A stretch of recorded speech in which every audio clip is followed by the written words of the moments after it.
professeur émérite au Collège de France, où j'ai enseigné pendant 12 ans, entre 2000 et 2012. Donc je suis d'abord historien, formation historienne, puisque j'ai passé l'agrégation d'histoire il y a déjà bien longtemps, c'était en 65. Et ensuite, j'ai continué des études d'histoire, des recherches, donc historien, chercheur, à la fois sur l'histoire antiquité, sur l'histoire moderne et contemporaine, de par les échos que l'Antiquité a dans le monde moderne et le monde contemporain. Je me suis également, comment dirais-je, je me suis également frotté à la diffusion de la connaissance par voie de vulgarisation par des livres de grande diffusion, style par exemple Que sais-je, ou dans des revues de grande diffusion comme Histoire, le dossier de l'archéologie, etc. Et également à travers Internet, puisque en 2000, j'ai fondé un site Internet sur l'Empire achéménide qui existe, qui est en complète rénovation et toujours en développement aujourd'hui en 2017.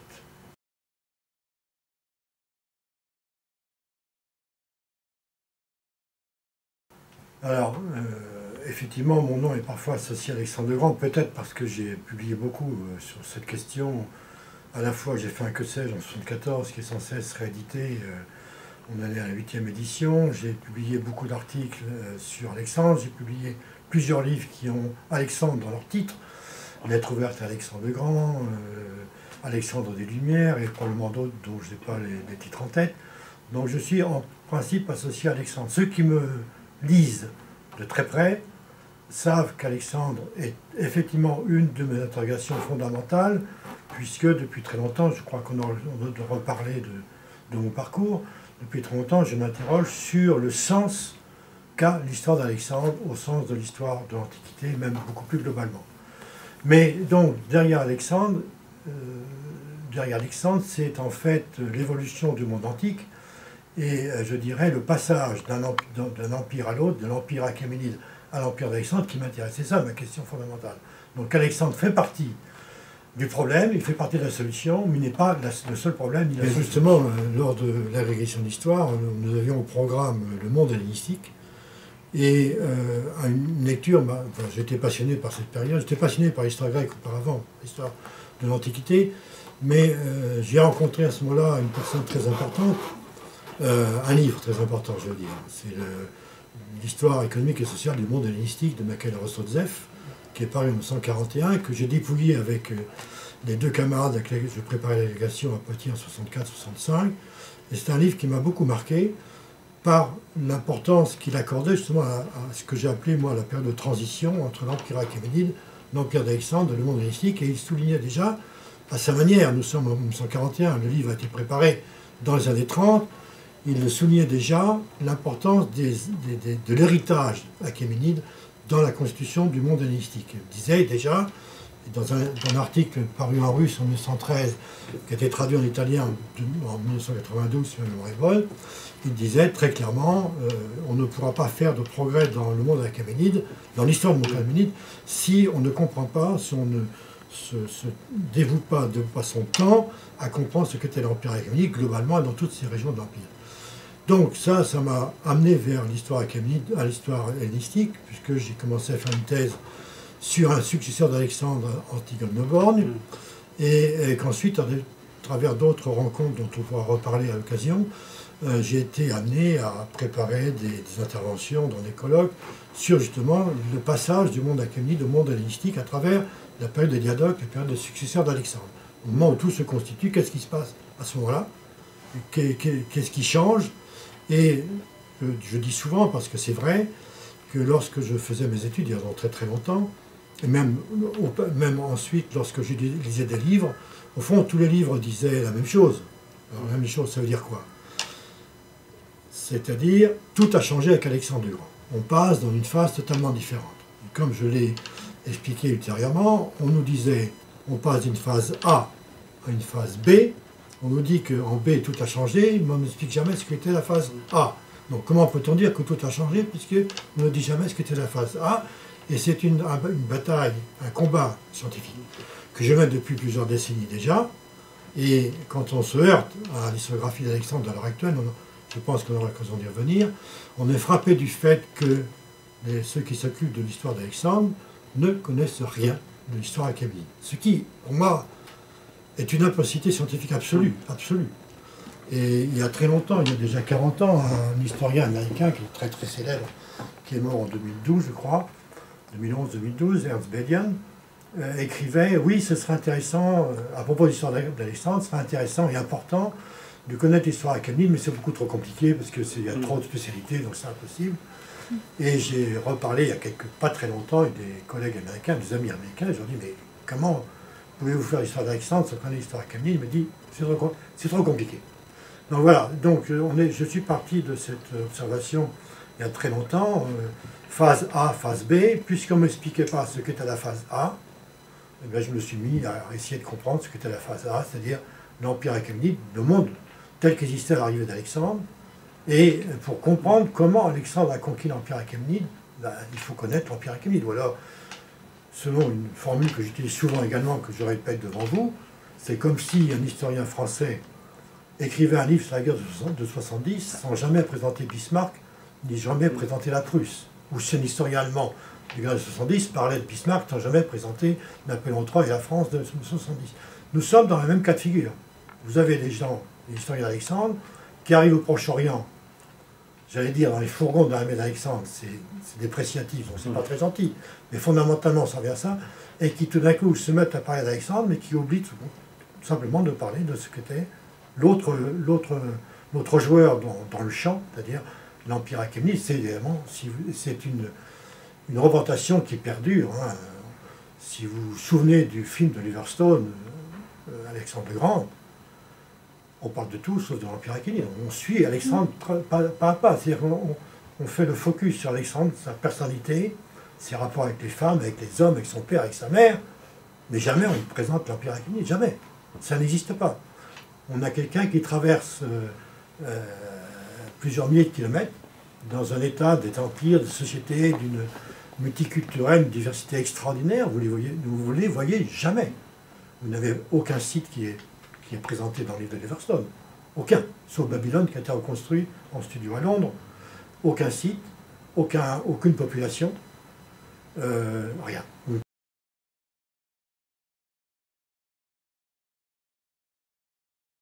La France avait une longue tradition de fouilles en Iran ou en Perse. Donc la mission archéologique française est née au XIXe siècle, à la fin du XIXe siècle, et elle s'est poursuivie en particulier à Suse. Suse était le royaume des Français, si vous voulez, des archéologues français, jusqu'en 1979, jusqu'à la Révolution islamique. Donc il y a une tradition d'archéologie, mais plutôt d'archéologie des palais, l'archéologie des villes, et donc ça nourrit une partie de ma réflexion. Mais disons que l'histoire de l'Empire achéménide, il n'y a pas vraiment de l'histoire de l'Empire achéménide qui soit parue en français depuis je ne sais pas quand. Donc la première histoire de l'Empire achéménide qui soit parue, c'est en 1948, le livre d'un historien américain qui s'appelle Olmsted, qui était historien à Chicago, donc qui avait des contacts directs avec ses collègues de l'Oriental Institute de Chicago, qui avaient fouillé à Persépolis, qui avaient mis au jour les archives de Persépolis. Donc c'est la première moi, lorsque j'ai commencé, j'étais perdu. Hein. J'ai commencé à travailler sur l'Empire achéménide. Sur l'Empire achéménide, j'ai commencé, on va dire, au tout début des années 70. Donc ça fait déjà, vous voyez, 45 ans. Vous étiez J'étais maître assistant au lycée de Tours et j'ai commencé à faire un séminaire. Alors pas directement sur l'Empire achéménide, je suis parti d'un épisode important, enfin, intéressant, de l'histoire d'Alexandre. Alexandre arrive près de Persépolis, dans le mont Zagros, où les textes grecs décrivent des populations présentées comme sauvages, comme barbares, qui vivent de champignons, etc., de cueillettes, et qu'Alexandre soumet alors que les grands rois perses n'avaient pas réussi à les soumettre. Et je me suis dit, là-dedans, il y a quelque chose qui ne va pas. Ce changement brutal, c'est pas comme ça que ça se passe. Et donc j'ai commencé à fouiller, etc. Et donc j'ai fait ce premier séminaire sur la manière dont les textes grecs de l'Empire d'Alexandre ont voulu présenter Alexandre comme celui qui change tout, qui modifie tout. On passe d'un État qui est incapable de soumettre ou même de dominer les territoires tout près de ses capitales, à un État qui tout d'un coup résout toutes les questions qui n'avaient été pas résolues pendant des siècles. Donc j'ai commencé à travailler là-dessus, j'ai commencé en même temps à lire, à étendre mes lectures, j'ai commencé à travailler en autodidacte pur et simple, sur par exemple la publication des tablettes de Persépolis, qui a été publiée en 48 et en 68, Donc j'avais fait acheter des livres à l'Université de Tours, ça a été toute une affaire d'ailleurs. Et donc j'ai commencé à travailler un peu sur toutes les documentations, et je me suis évertué dans toutes les années qui ont suivi à travailler aussi bien sur les textes grecs, dont sont une partie de la chose, les textes de Persépolis, les textes araméens, les textes babyloniens, l'archéologie, la numismatique, etc. Donc à tout réunir dans un ensemble pour comprendre vraiment ce qu'était l'Empire achéménide. Mais c'était une œuvre de longue haleine. Il m'a fallu des années avant de commencer à comprendre ce qu'était l'Empire achéménide. Et donc ensuite j'ai fait d'autres rencontres, etc. Et puis voilà. Et finalement, mon travail. Disons que l'existence d'un champ spécifique qui s'appelle Histoire achéménide était reconnue du fait que j'étais élu au Collège de France en 1999. D'accord ? Mais ce champ spécifique a eu beaucoup de mal, il y a encore beaucoup de mal à se définir ou à être défini ou à être considéré comme un champ spécifique qui mérite le détour. Pourquoi ? Parce que pendant très longtemps, ceux qu'on appelle les orientalistes, ceux qui sont spécialistes de l'Orient ancien, s'arrêtaient en 539. 539, ce qu'ils appellent la chute de Babylone, devant Cyrus le Grand. Eh bien, pour eux, c'était la fin du vieux monde oriental, la fin de l'empire babylonien, des successeurs des royaumes assyriens, etc. Et donc, après, ils considéraient que c'était plus de leur ressort. Les classiques, eux, se réintéressaient à l'empire achéménide, non, même pas, à l'Orient avec Alexandre. Donc, vous aviez un gap, un trou, une lacune de plus de 2 siècles, entre 539 et 334, la date de la chute de Babylone devant Cyrus et l'arrivée d'Alexandre. Et donc, ça, c'était en fait entre deux eaux. C'était entre ce que j'aimais appeler l'Égypte éternelle, l'Orient millénaire et la Grèce perpétuelle. Et donc, n'avait pas une existence réelle, parce que ça touchait tellement de domaines scientifiques différents. Il fallait connaître le grec, le latin, l'élamites, l'araméen, etc. Ce que c'est pas mon cas, hein, je vais vous expliquer pourquoi. Mais voilà, ça supposait de créer un champ qui soit reconnu universellement dans la science, ce qui n'est pas le cas complètement à l'heure actuelle, parce que l'histoire achéménide est très peu enseignée dans l'université, que ce soit en France, en Europe ou ailleurs.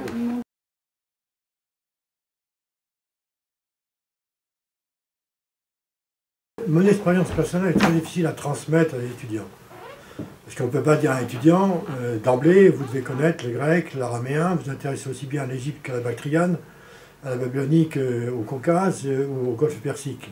C'est trop demandé. Donc je ne sais pas, c'est une expérience personnelle qui est intransmissible en tant que telle. On ne peut pas demander à un étudiant de faire ça. En revanche, il y a des étudiants qui ont suivi mes cours et qui se sont, eux, spécialisés sur tel ou tel champ culturel de l'Empire achéménide. Par exemple, sur l'Égypte à l'époque achéménide, il y a des étudiants qui travaillent dessus, sur les tablettes de Persépolis également. Voilà, donc il y a des gens qui travaillent soit sur les textes grecs, etc. Mais le parcours que j'ai fait est un peu exceptionnel. Non pas, je ne me flatte pas, je dis seulement qu'il est exceptionnel statistiquement. Il fallait créer ce champ. Et donc, je n'ai pas été le seul à le faire. Hein. J'ai été l'un des initiateurs de ce qui est, nous sommes venir une sorte de révolution épistémologique. Voilà. Bon, j'ai rencontré d'autres personnes. J'ai noué énormément de contacts dans les 70, années 80. Et alors, on pourrait parler de mes rencontres, si vous voulez, qui ont joué un rôle très important. D'abord, j'ai découvert l'archéologie vraiment au début des années 80, quand un archéologue qui était très fameux, qui est disparu aujourd'hui, qui s'appelle Jean-Claude Gardin, qui a fouillé en Afghanistan, m'a demandé de participer dans son équipe, qui était une équipe qui étudiait le peuplement, l'irrigation dans l'Afghanistan actuel, l'Asie centrale. Il m'a demandé de rassembler tous les textes écrits, enfin les textes classiques surtout, qui portaient là-dessus, pour essayer de comprendre, d'interpréter les découvertes archéologiques. Bon. Ceci m'a fait découvrir l'archéologie. J'ai aussi beaucoup fait et dans ces mêmes années, début des années 80, une collègue hollandaise, qui malheureusement disparu trop tôt, elle avait 50 ans, Hélène Sonsiek-Verdenbourg, avec une collègue anglaise qui s'appelle Amélie Courte, ont fondé une nouvelle série de rencontres qu'ils ont appelées Achéménide Workshop, atelier achéménide. Donc pour la première fois, il y avait vraiment une structure annuelle de rencontres, tous les gens qui travaillaient sur l'Empire achéménide. Et donc moi j'ai participé assez tôt. ça a été au suite des rencontres, on a pu élaborer une nouvelle vision de l'Empire achéménide. J'ai aussi beaucoup de rapports avec l'Université de Chicago, où il y a une tradition aussi d'études achéménides, plus dans tous les pays du monde. Hein. Et sur place peut-être? Comment? Sur place peut-être, enfin, les gens qui sont dans la Perse actuelle? Alors en Iran un peu, oui, un peu, parce qu'il y a des archéologues qui travaillent également en Iran. C'est la raison pour laquelle le problème de ce champ historique, c'est que les connaissances sont très dispersées entre des champs différents. Vous avez les linguistes, les archéologues, les épigraphistes, les égyptologues, les babylonisants, les gens qui sont spécialistes dans les mineurs, d'autres qui sont spécialistes de l'Asie centrale, d'autres qui sont spécialistes d'iconographie. Donc c'est la raison pour laquelle je suis arrivé au Collège de France, j'ai créé un réseau mondial, qui s'appelait Réseau international d'études et de recherche achéménide, qui s'est appuyé ce réseau s'est appuyé, ou a créé, d'une part, une série de colloques qui ont été faits ici, spécifiques au Collège de France, pendant les années où j'ai été ici, qui ont débouché sur la création d'une collection spécialisée chez De Brocard, et qui a également permis la création d'un site web qui s'appelle www.achemenet.com, qui existe toujours à l'heure actuelle, et dont l'objectif final, c'est de rassembler toute la documentation qui a trait à l'histoire achéménide, donc dans toutes les régions, dans toutes les langues. Et donc c'est la raison pour laquelle nous avons ici des textes grecs, des textes émotiques d'Égypte, des textes de Persépolis, des textes babyloniens, également une revue en ligne qui est dédiée aux études achéménides, ce qui n'existait pas. Il n'y avait pas non plus de revue spécialisée. Donc grâce au Collège de France, grâce au fait que j'étais au Collège de France, j'ai pu contribuer à la création, ou à l'élargissement, à l'approfondissement de ce champ, malheureusement, qui reste encore un peu parent pauvre, dans la mesure où bien vous avez effectivement des chaires dans l'université de grec, de latin, d'histoire grecque, d'histoire romaine. Vous avez des chaires d'histoire de l'Orient, comme on disait, de l'Orient ancien, comme on disait dans le temps, mais qui était toujours maintenant. En revanche, des chaires d'histoire achéménide, il n'y en a pratiquement aucune. Aucune. Alors une chaire a été créée récemment à l'école pratique des études, des chaires d'études élamites, donc c'est un jeune collègue qui travaille sur les tablettes de Persépolis, mais dans le monde, les chaires d'histoire achéménide, il n'y en a pas. Et il y a beaucoup de recherches à fournir? À fournir. Il y a beaucoup de choses à énormément. Faire. Alors, il n'y a pas de chaire d'histoire achéménide, mais il y a des chaires qui sont spécialisées dans tel ou tel domaine. Par exemple, l'étude araméenne, l'étude démotique, mais vous voyez, c'est une approche linguistique, ce n'est pas une approche historique. Alors les linguistes donnent du travail aux historiens, évidemment, mais l'objet proprement des linguistes, ce n'est pas de refaire l'histoire achéménide, c'est éventuellement de publier des textes, donc c'est très important, très important. Et donc voilà, l'histoire achéménide reste encore si on prend l'histoire du Proche-Orient en général ancien, reste malgré tout un peu périphérique. D'ailleurs, paradoxalement, c'est un terme qui avait été utilisé par des grands spécialistes dans des manuels de l'histoire du Proche-Orient ancien, disant que, au fond, l'histoire achéménide restait périphérique, ce qui était extraordinaire, puisqu'on parle du premier empire mondial, on dit que ce champ est périphérique, parce qu'il est périphérique aux intérêts fondamentaux de ceux qui travaillent, par exemple, essentiellement sur les cuniformes, ou qui travaillent sur l'ancien empire égyptien. Évidemment, c'est périphérique.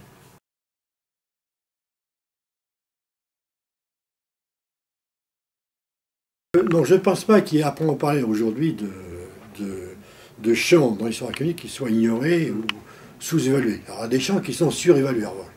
Il y en a un qui est surévalué, mais pour des raisons qui sont des raisons culturelles. Hein. C'est l'histoire de Juda au retour d'exil, puisqu'il est connu que c'est à l'époque de Cyrus, après la prise de Babylone, qu'une permission a été donnée aux Juifs qui ont été déportés à Babylone par le roi babylonien Nabuchodonosor de retourner à Jérusalem. Et donc, vous avez des millions de gens dans le monde qui, aux États-Unis en particulier, dans les milieux biblistes, qui travaillent sur ce sujet-là, qui est important en soi, mais qui est, du point de vue de l'histoire achéménide, qui est quand même, lui, relativement peu important. mais en réalité, lorsqu'on voit dans les 20 dernières années, les découvertes des documentaires qui ont été faites, elles se découvrent dans tous les pays de l'Empire. En Égypte, dans les oasis en particulier, vous avez des découvertes formidables. En Asie mineure, en Anatolie, en Turquie à l'heure actuelle. En Bactriane, avec la découverte de parchemins écrits en araméen qui sont datés d'époque achéménide et de l'Empire et d'Alexandre. On voit très bien la transition, là, le passage de l'un à l'autre. En Babylonie, où il y a des milliers de tablettes qui sont publiées et qui donnent beaucoup d'aliments. Et puis, alors, l'archéologie en Iran, dans les alentours de Pasargade, de Persépolis, des fouilles de sauvetage, par exemple, près de Pasargade, qui ont mis au jour des choses extraordinaires, donc des fermes, des établissements agricoles près de Pasargade, dont on disait que c'était une capitale qui n'était habitée que de temps en temps. Et en fait, on voit très bien que tout le territoire était cultivé. Et donc, vous avez donc des découvertes formidables du point de vue archéologique, mais dans toutes les régions, dans le Caucase, on a mis au jour des palais avec des jardins, des paradis comparables à ceux qu'on a trouvés à Pasargade. Donc, il y a actuellement, au contraire, je dirais, il y a une efflorescence extraordinaire d'études qui ont trait à l'époque achéménide. Ce qui manque, c'est peut-être des synthèses, mais bon, après tout, peut-être pas la peine de faire des synthèses tous les 20 ans. Hein.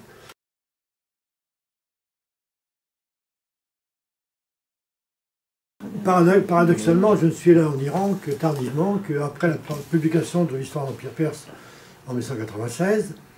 Mais auparavant, donc, je connaissais, j'avais été en Égypte plusieurs fois, y compris dans les oasis dont j'ai parlé, que j'ai évoqué tout à l'heure, l'oasis de Douche et d'Aïmanawir, où on a découvert 450 documents écrits en démotique de l'époque achéménide, et également des réseaux d'irrigation, si on peut dire, qui ont permis de mettre en valeur l'oasis. Mais j'avais fait également des prospections épigraphiques en Turquie, avec des collègues de Bordeaux. Ça m'était très très utile d'aller sur le terrain. Moi, quand je faisais mes études de géographie, il y a très très longtemps, un professeur de géographie à l'université de Poitiers nous disait toujours, mais vous ne pouvez pas être le seul à le dire, la géographie, ça se fait avec les pieds. L'archéologie aussi, on prend avec les pieds, avec les yeux. Hein. Et on arpente les chemins de montagne, on arpente, etc. On voit les paysages, etc. Donc c'est très important. Et puis, moi j'ai beaucoup visité de chantiers de fouilles, discuté avec les archéologues, qu'est-ce qui se passe, vous en êtes où, etc. Donc j'ai visité tous les chantiers de fouilles, par exemple en Anatolie, en Égypte, en Iran. Je suis allé à plusieurs reprises en Iran, à Persépolis, à Pasargade, à Madan, et on a fait 97 un voyage extraordinaire avec Paul Bernard, avec Rémi Boucharla. Et je suis allé aussi à plusieurs reprises en Asie centrale, à Samarcande, sur des chantiers de fouilles également, qui étaient menés par... Donc ça m'a beaucoup ouvert les yeux, et c'est une expérience qui est assez irremplaçable, même si, effectivement, en tant qu'historien, je peux dire que je pourrais faire une étude, une histoire avec les textes et en utilisant les rapports de fouilles, aller sur place, discuter avec les gens, qu'est-ce qui se passe chez vous sur votre chantier de fouilles, qu'est-ce qui se passe, vous allez où, c'est quoi vos perspectives, tout ceci est absolument essentiel. Bon, moi je me souviens d'un voyage par exemple que j'ai fait en 97, on était 4 dans la voiture en Iran, il y avait Rémi Boucharla qui était à ce moment-là directeur de l'Institut français de recherche en Iran, l'IFRI, Paul Bernard qui est mort il y a peu de temps, qui est un très grand savant, et Georges Rougemont qui préparait le recueil des inscriptions grecques d'Iran. On a fait un grand voyage, on est parti de Téhéran, on a été jusqu'à Persépolis, à Pasargade, on a visité Suse, on a tout vu en grand détail, on est remonté par le nord, on a été à Behistun, on a été à Kirmanshah, on a été aussi à Hamadan, donc à Bizoutoun. Donc ceci, et comme on était en train ensemble, des spécialistes, faisaient un peu dans des domaines un peu différents, mais très proches néanmoins les uns des autres, on avait à la fois les informations qu'on prenait sur place en visitant les lieux, en discutant avec les archéologues, en discutant avec les conservateurs du musée, et puis des informations qu'on s'échangeait, les discussions que nous avions entre nous dans la voiture ou le soir au restaurant. Et donc ça, c'était, par exemple, on a passé une dizaine de jours qui ont été extraordinairement enrichissants. Je ne dis pas que ça a modifié complètement, je dis simplement que ça a été comment dirais-je, un apport cognitif absolument fondamental pour moi. Donc en Turquie, par exemple, vous avez un site, mais ce n'est pas spectaculaire. Les sites archéologiques sont très rarement spectaculaires.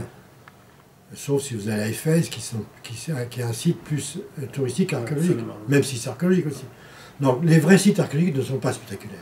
Donc au nord de la Turquie, sur la mer de Marmara, vous avez une ville qui s'appelle Bandırma, et auprès de laquelle vous trouvez un site qui est le site de Daskylion, qui était la capitale du satrape de Phrygie Lespontique, donc celui qui jouxtait la Macédoine de Philippe II, dans lesquels il y avait beaucoup d'échanges.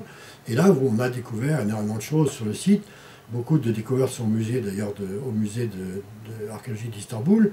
Mais vous avez là le seul exemple, en Asie mineure, d'une capitale satrapique, par exemple. Bon, Sardes, on n'a pas beaucoup de témoignages, mais dans le sud de l'Asie mineure, vous allez en Lycie, à Xanthos, par exemple, là encore, les Achéménides sont là. Et si vous êtes dans le Caucase, vous avez des sites extraordinaires également en Azerbaïdjan qui ont été mis au jour récemment. Donc, je ne peux pas vous faire une liste, ça n'aurait pas de sens. Mais disons qu'il y a eu énormément de sites, alors, qui ne sont parfois des tout petits sites, à une tombe ou deux, peu importe. Parfois des sites plus importants.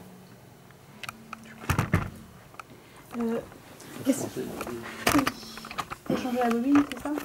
Non, c'est juste l'angle, en fait. Quel est à vos yeux le statut des ruines et des sites? Ça a été dit, ça. Les Ouais. sites, ça a été... Quels sont les sites parce que vous avez Mais du coup, moi, visité?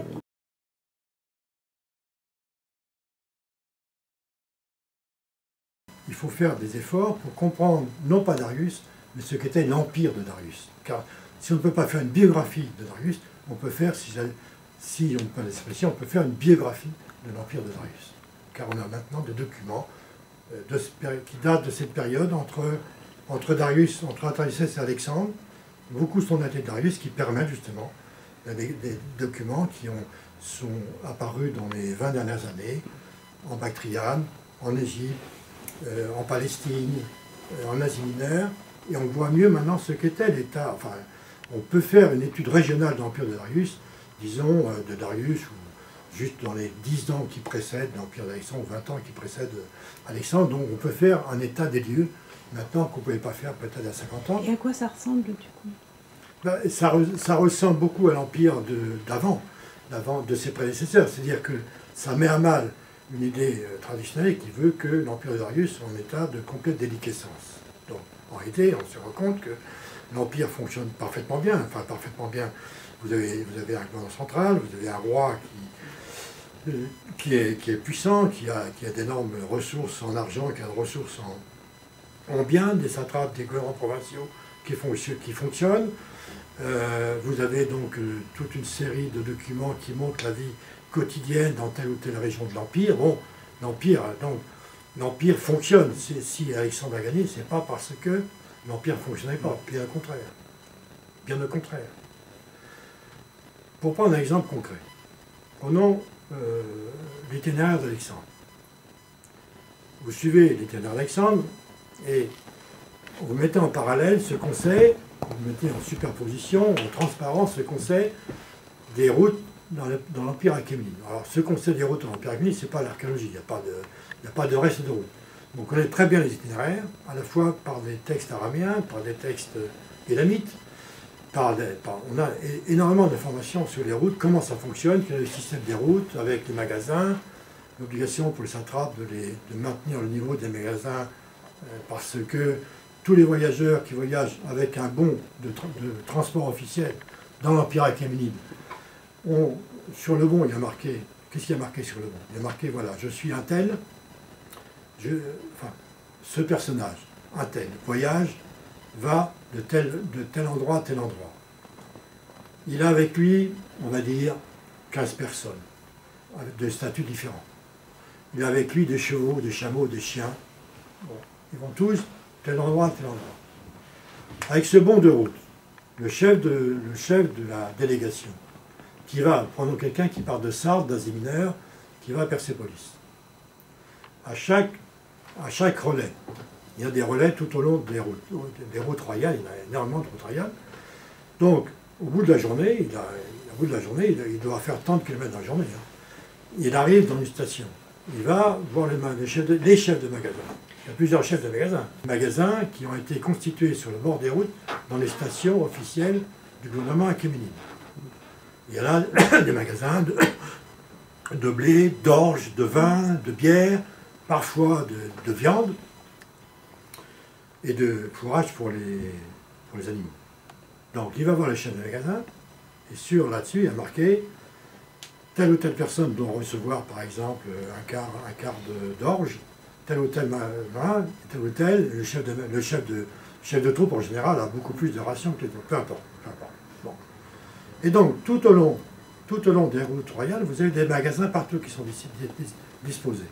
Vous avez des magasins, des aires de stockage également, tout au long du parcours, dans les capitales, dans toutes les forteresses qui jalonnent. Là. Donc, imaginez ce que le problème d'Alexandre. Il arrive en Asie mineure, il arrive dans l'Empire achéménide. Son souci, il a deux soucis. Le premier est un souci financier. Avec quoi je vais payer mes soldats? Bon. Il n'y a pas beaucoup d'argent, il y en a quand même. Bon, il faut remporter une victoire pour mettre la main sur une trésorerie. 2. Comment je vais nourrir tout ce monde? On dit qu'au départ, il y a à peu près 35 000 soldats. Ajoutez là, tous les valets d'armée. Un cavalier a besoin au moins de 2 ou 3 valets d'armée. C'est déjà 4 personnes pour un cheval. Mais le cheval, plus le cheval qui est... Bon, vous avez des femmes qui ne sont pas forcément mariées, qui suivent. Et au fur et à mesure de la conquête, le nombre de femmes et d'enfants va grossir. Donc finalement, c'est toutes ces personnes que les textes grecs appellent ceux qui sont dans le bagage. Donc si vous avez 35 000 personnes au départ, vous devez multiplier par 2, au moins. Donc ça fait 70 000, et au fur et à mesure de la conquête, ça va être encore plus. Peut-être 100 000 à la fin, je ne sais pas, peut-être plus. Vous avez tous les jours à nourrir 70 000 personnes, des milliers de chevaux. Voilà. Et il faut trouver de l'eau, il faut trouver donc des céréales. Pas compliqué de calculer combien de tonnes il faut. Voilà. Du fourrage et de l'argent. Donc, le problème d'Alexandre, si on comprend bien, le premier à l'avoir vu, c'est Montesquieu. Hein. Montesquieu, dans l'esprit des lois, qui est le premier à avoir abordé le problème. Et une réponse que je pourrais développer, mais c'est bon. Et qui dit, si Alexandre a pu conquérir, mais il avait vu juste pour une fois, sur un point, en disant, si Alexandre a pu conquérir l'Empire achéménide, l'Empire perse, comme on disait alors, c'est que l'Empire perse était très bien cultivé, et donc il y avait des moissons très abondantes. Bien. Donc il a compris une chose, c'est que pour comprendre comment Alexandre a pu progresser, il n'a pas dit comme ça, mais il faut savoir quelles étaient les ressources des pays. Bien. En 1978, un étudiant américain a publié une thèse là-dessus, c'est le premier à publier une thèse sur la logistique de l'Empire d'Alexandre. Il a voulu montrer que, en fait, toutes les marches d'Alexandre étaient déterminées dans leur chronologie par la chronologie des récoltes. Il ne pouvait se déplacer que s'il arrivait dans une région, on faisait la récolte. C'était intelligent comme démarche, mais c'était insuffisant. Parce que, en fait, ce qu'il n'a pas vu, parce qu'il ne pouvait pas le voir, parce qu'il ne connaissait pas l'Empire achéménide. Si Alexandre a pu remporter la victoire, finalement, je ne parle pas de victoire en race, sur les champs de bataille, je ne sais pas pourquoi il a gagné, je ne sais pas. Bon, il a gagné, donc il avait une supériorité quelconque militaire. Mais s'il a pu subsister si longtemps, c'est parce qu'il a suivi les routes royales, achéménides, et qu'il a pu utiliser les réserves de grains énormes, parce qu'on a des chiffres, par exemple, pour la Perse, proprement dit, on a des chiffres grâce aux tablettes de Persépolis sur les énormes réserves de grains qu'il y a et qui sont minutieusement tenues à jour, centralisées par des comptables dans les régions qui sont envoyés, les livres comptables sont envoyés à Persépolis, tout est vérifié. Par exemple, les personnes dont je parlais tout à l'heure, qui est partie de Sardes jusqu'à Persépolis, tout le décompte de ce qu'ils ont pris dans les magasins, le chef de magasin tient un livre de compte qui est tenu à jour à la fin d'année, c'est envoyé à Persépolis et tout est vérifié. Tout est vérifié. Donc, par exemple, personne ne peut s'emparer de réserves de grains qui ne soient pas en conséquence d'un ordre de l'administration. Donc voilà, par exemple, voilà un exemple typique de ce que apporte indispensable, si vous voulez, la connaissance de l'Empire achéménide à la conquête d'Alexandre. C'est pourquoi je disais, non seulement l'Empire de Darius III n'est pas en état de décrescence totale, mais c'est le contraire, parce qu'il était en état de fonctionnement, que Alexandre a pu en profiter. Il a bénéficié, il a su intelligemment utiliser les ressources que les Achéménides avaient mis de côté pour la survie de leur empire et qui a servi en fait à Alexandre à conquérir le sien. Il faut s'imaginer que l'empire achéménide est un gigantesque système de prélèvement, stockage, redistribution. Donc, chaque année, l'administration achéménide, non seulement au centre de l'empire, mais dans toutes les régions, prélève des quantités énormes de produits alimentaires, de produits de toutes sortes, pas simplement alimentaires, et une partie est utilisée pour la nourriture des troupes, la nourriture de la cour, des cours, etc. Et une grande partie est stockée dans des réserves. Pourquoi? Oui. Parce que justement, il faut prévoir que les passages des troupes, par exemple sur les routes royales, consomment énormément. Le passage des caravanes, il y a parfois plusieurs milliers de personnes qui sont envoyées de telles... C'est en permanence des caravanes de travailleurs qui vont d'un point à l'autre de l'Empire. Et donc, c'est pour permettre justement ce déplacement de troupes aussi que ces réserves sont emménagées et de permettre aussi que s'il y a une mauvaise année, ben, il y a quand même des réserves sont là. Donc c'est une gestion extrêmement, alors j'ai utilisé le mot il y a très très longtemps, il a été repris depuis, une gestion paperassière de l'Empire. C'est pas du tout un empire qui vit comme ça, non. C'est un empire bureaucratique, avec des archives minutieuses, des échanges d'informations de la bout à l'autre de l'Empire. Imaginez, ça va quand même de Sardes à Bactre et à l'Indus. Tous ces gens-là sont comment dirais-je, surveillés et contrôlés par des comptables spécialisés. C'est un empire économique essentiellement? Non, non, je ne dirais pas que c'est un empire économique, c'est un empire qui, comment dirais-je, qui gère la ressource, qui gère ses ressources, qui sait les faire fructifier, et qui sait les faire fructifier à son propre pour comment dirais-je, renouveler, pour alimenter même l'Empire lui-même. Donc la survie de l'Empire ne se conçoit pas sans cette gestion systématique des ressources qu'il y a eu d'un bout à l'autre de l'Empire. En ce qui concerne la gestion des frontières, en fait, quels étaient les rapports entre l'Empire achéménide et en fait les peuples qui étaient juste aux côtés des frontières? Je pense par exemple...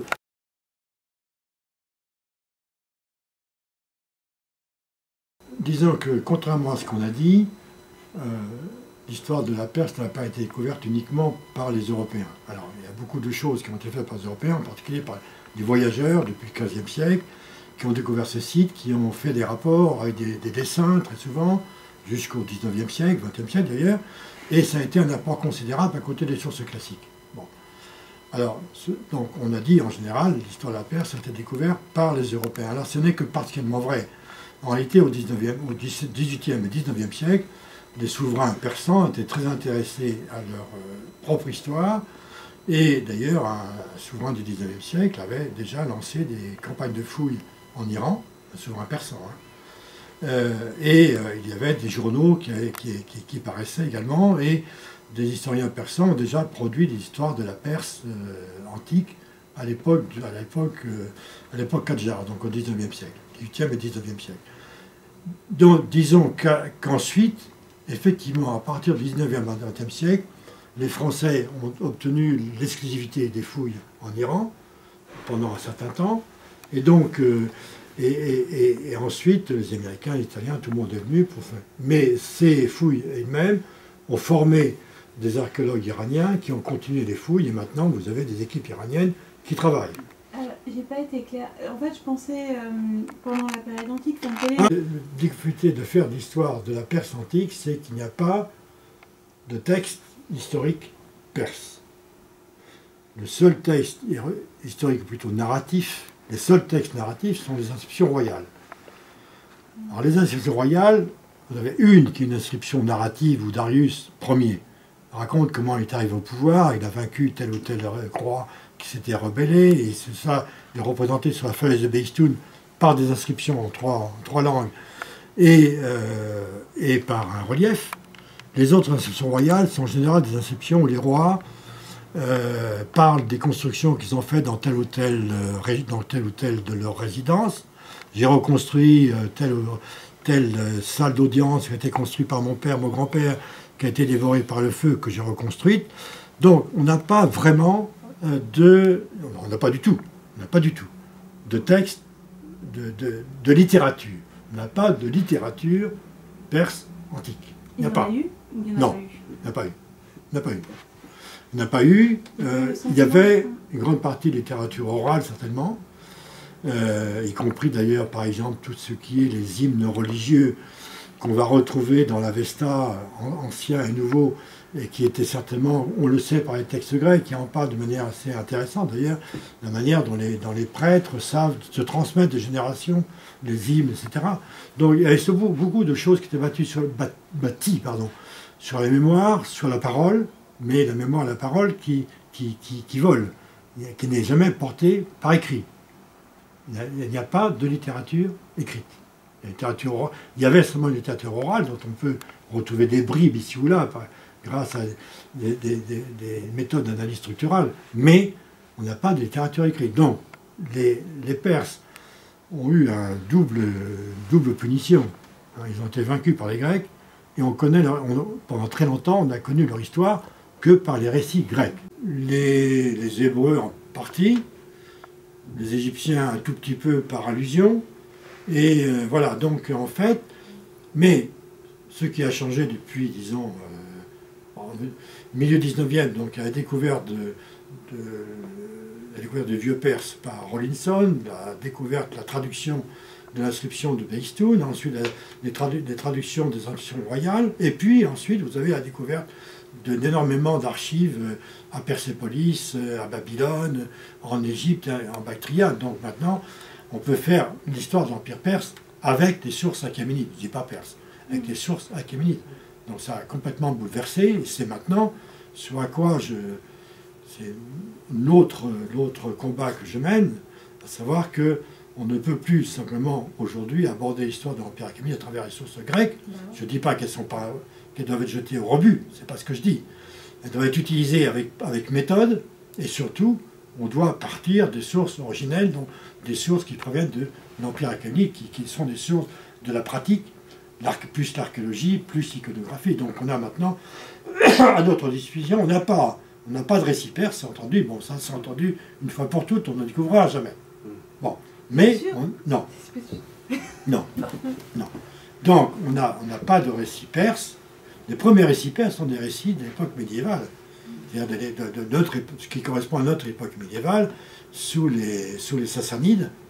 Vous avez une littérature sassanide, mais qui parle d'Alexandre, surtout d'Alexandre, mais qui est de l'époque sassanide, oui, qui va parler d'Alexandre, de Darius, mais dans une forme mythique, légendaire, qui vont donner naissance finalement à l'époque islamique, au livre des rois, au Shahnameh, à toutes ces légendes qui vont naître autour, mais où Dara et Iskander ne sont que deux personnages dans une histoire millénaire. Et où les rois perses sont réinventés sous des noms qui étaient les leurs, mais où la légende prend le pas sur l'histoire.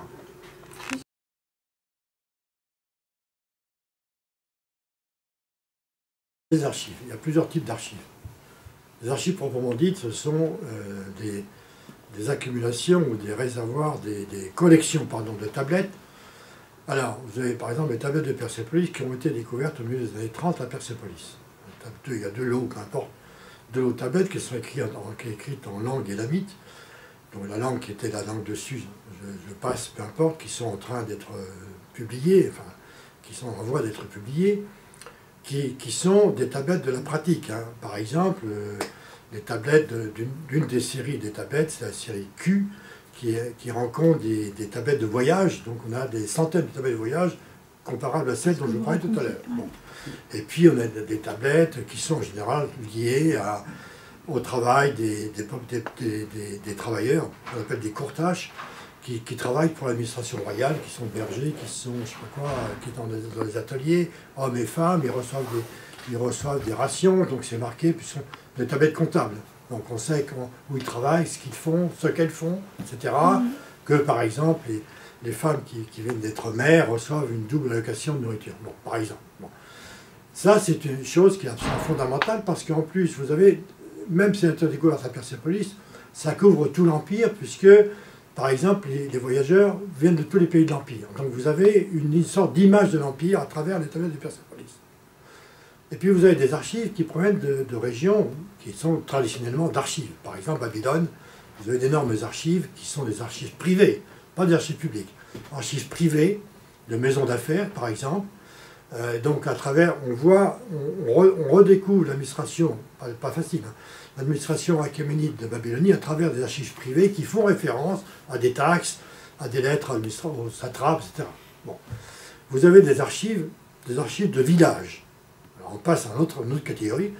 Dans le village égyptien de l'Aziz Naïm Adawi, ont été découverts en début 90 450 textes des ostracas, des textes écrits à l'encre sur des morceaux de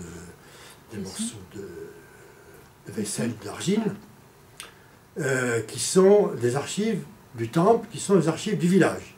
Alors, par exemple, comme le village vivait de l'eau d'irrigation, voilà, donc par exemple, vous avez des archives qui concernent un tel vend un jour d'eau à un tel, puisque vous aviez le droit d'arroser votre champ pendant une demi-journée, par exemple, et s'il n'avait pas besoin, il pouvait revendre sa demi-journée à quelqu'un d'autre. Bon, ce sont des archives locales qui permettent, alors, ces archives sont combinées avec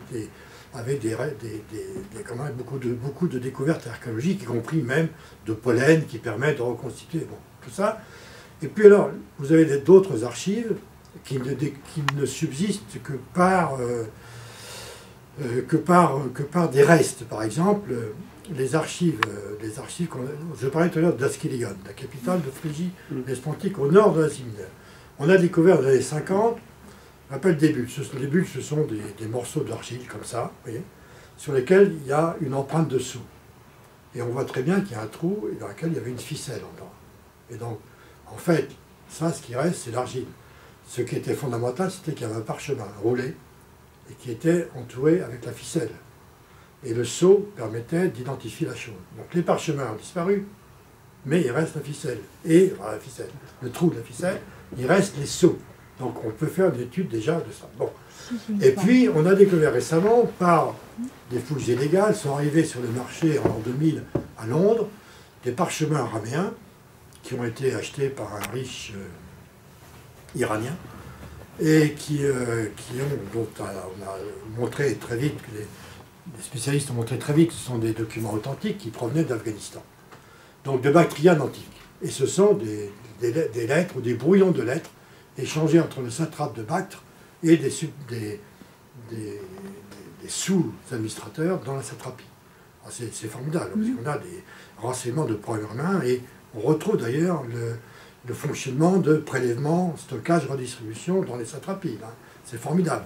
Donc si vous voulez, maintenant, on a quand même, et là je ne fais qu'effleurer le sujet, on a depuis 20 ans, on a découvert alors les archives de Perséville ont été découvertes dans les années 30, mais c'est maintenant, vraiment, depuis 10 ans, qu'elles sont vraiment étudiées de fond en comble, pour une raison très simple, c'est que ces archives avaient été déchiffrées déjà par des formidables savants américains dans les années 40, 50 et 60 qui sont décédés.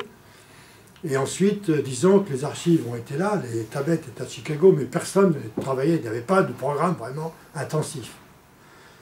Et je dirais miraculeusement, mais vous comprendrez que mon propos n'est pas ironique, des familles de juifs américains qui avaient subi des dommages lors d'un attentat de Hezbollah à Jérusalem se sont tournés vers les tribunaux américains demandant des compensations, des dommages et intérêts, et demandant aux tribunaux américains de saisir des biens iraniens aux États-Unis en désignant les tablettes de Persépolis. Donc ça dure depuis plus de 10 ans, hein, en appel contre appel. Pour le moment, ils n'ont pas eu gain de cause, mais leur but c'était de saisir les tablettes, de les vendre sur le marché. Donc ils auraient disparu. Incroyable. Et donc, devant la menace, l'Oriental Institute de Chicago, l'Institut oriental de Chicago, qui est une institution très très célèbre dans le monde de l'orientalisme, a décidé de constituer une équipe, de faire des photos cinématiquement en toutes les dimensions, de faire enfin un repérage, un inventaire exhaustif et de mettre des gens à travailler là-dessus. Donc vous avez toute une équipe qui depuis 10 ans travaille d'arrache-pied pour publier des tablettes élamites, des tablettes arabiennes, des tablettes sans texte mais avec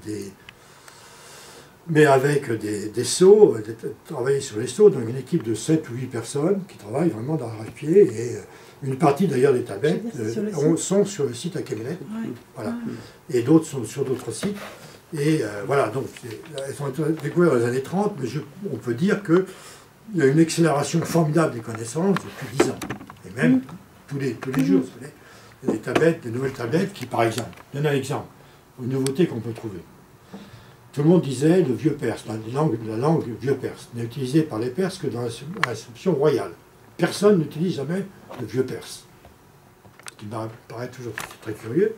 Or, un collègue de Chicago, qui s'appelle Matthew Stolper, il y a 4 ou 5 ans, a découvert une tablette en cuneiforme vieux perse de même type que les autres, une tablette administrative, ce qui montre que le vieux perse était une langue utilisée par écrit aussi. Donc ils auraient pu écrire des choses. Ils n'ont pas fait. Donc voilà, il y a des découvertes fondamentales. Donc d'est en ouest, du nord au sud, vous avez une floraison extraordinaire de nouvelles documentations qu'on les appelle archives, autrement ça n'a pas d'importance, qui donnent à la fois des éclairages au plan de l'Empire au plan global, des éclairages régionaux, ou même des éclairages, vous voyez, de l'économie d'un village, par exemple, d'un petit village du sud de l'Égypte, de l'Oasis, là, à 200 km à l'ouest d'Assouan, et on voit là vivre un village complètement. Les historiens, les archéologues ont reconstitué la manière de ce qu'ils cultivaient, ce qu'ils mangeaient, et comment le temple, etc. Enfin, on a tout sur place. On a tout sur place, et alors c'est la micro-histoire, hein, mais une micro-histoire qui s'insère dans une histoire impériale. Le renseignement nouveau qu'on peut obtenir des documents originels, ce sont des tablettes babyloniennes qu'on appelle les tablettes astronomiques. Parce que tous les jours, des spécialistes à Babylone faisaient des observations astronomiques. Et ils faisaient un relevé de l'observation, telle planète, je connais rien. Bon, traverse en conjonction avec telle autre, et puis ils ajoutaient des observations sur le temps qu'il faisait. Aujourd'hui, il fait un temps épouvantable, il y a un orage, la pluie, etc. Des observations également sur le niveau de l'Euphrate. Les observations et donnaient aussi le prix de 5 produits de première nécessité à Babylone. Donc on peut étudier les variations des prix, même ça pose des problèmes, peu importe. Et puis de temps en temps, ils ajoutaient un événement très important qui s'était déroulé ce jour-là. Par exemple, aujourd'hui, un chien est né avec 6 pattes. Bon. Mais il y a des événements plus importants. Et par exemple, il y a une tablette astronomique babylonienne qui fait directement référence à la bataille de Gaugamel. Donc, nous sommes en octobre 331, oui, dans le nord de Mésopotamie. Darius est là, et effectivement, Darius est nommé là. Et on voit très. Alors, comme toutes les tablettes d'argile, elles sont, en général, elles sont lacuneuses parce qu'il y a des morceaux d'argile qui ont sauté. Bon. Mais on découvre très bien que. On voit très bien la victoire d'Alexandre, la fuite de Darius vers le pays de Gouti, dit la tablette, c'est-à-dire vers l'est, comme vers Ecbatane. Et puis on devine, mais assez clairement pour que ce ne soit pas simplement une devinette, comme on dit en anglais, une guess. On voit très clairement la descente d'Alexandre depuis le nord jusqu'à Babylone, et puis l'envoi par Babylone de messagers, l'échange. Donc en fait, on voit très bien que c'est à ce moment-là, pendant cette période, qu'il y a eu des négociations entre les autorités babyloniennes, l'autorité babylonienne, l'autorité perse de Babylone et Alexandre pour savoir dans quelles conditions il allait rentrer à Babylone. Donc tout le cérémonial qu'on voit décrit dans le texte classique, Calcure, Saria, Calcure, a été en fait déterminé par des négociations antérieures. Et donc ça, cette tablette, en quelques lignes, apporte des renseignements formidables sur la manière dont c'est sur un aspect qui est complètement, pas oublié, mais complètement chanté par les auteurs classiques. Les auteurs classiques disent Alexandre arrive à Babylone, il a accueilli en triomphe comme un libérateur. Ça, c'est un topos, un lieu commun qui subsiste jusqu'à aujourd'hui, que j'essaie de démonter dans mon livre, là, le plus récent. Et en fait, il a été accueilli en triomphe, si on veut, mais tout ce triomphe a été minutieusement codifié préalablement entre les autorités perses et Alexandre. Donc voilà, c'est pas vraiment un tombeau, c'est une façade. Et donc on a peu à peu inventé une espèce de légende disant que c'était la tombe inachevée, donc, qui a été assimilée par certains pour un tombeau qui aurait été construit par Alexandre pour Darius.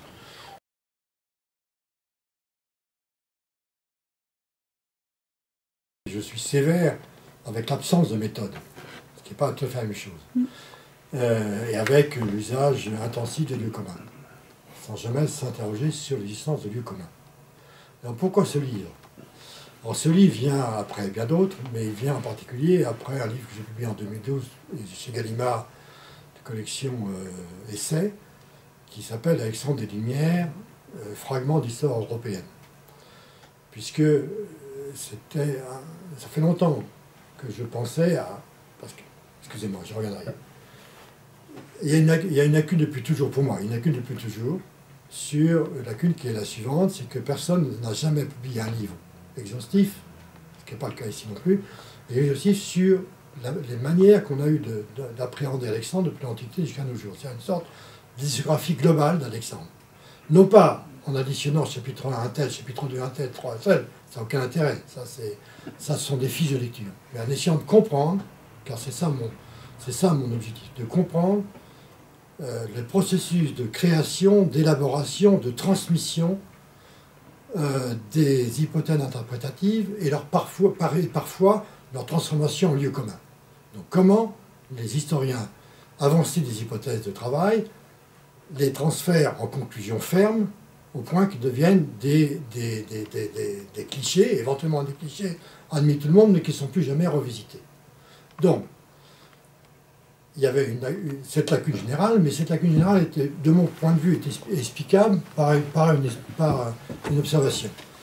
C'est qu'en 1833, un jeune historien prussien qui s'appelle Droysen a publié un Alexandre le Grand en allemand, qui est devenu un ouvrage de référence, qui a été republié en 1877, et qui a été considéré unanimement, très vite, dans quelques années, surtout au XIXe siècle, comme l'ouvrage, fin 19e, tout au long du 20e et en partie du 21e, considéré comme l'ouvrage qui a fondé l'historiographie moderne d'Alexandre, l'historiographie scientifique. Sous-entendu, il n'y avait rien d'intéressant avant.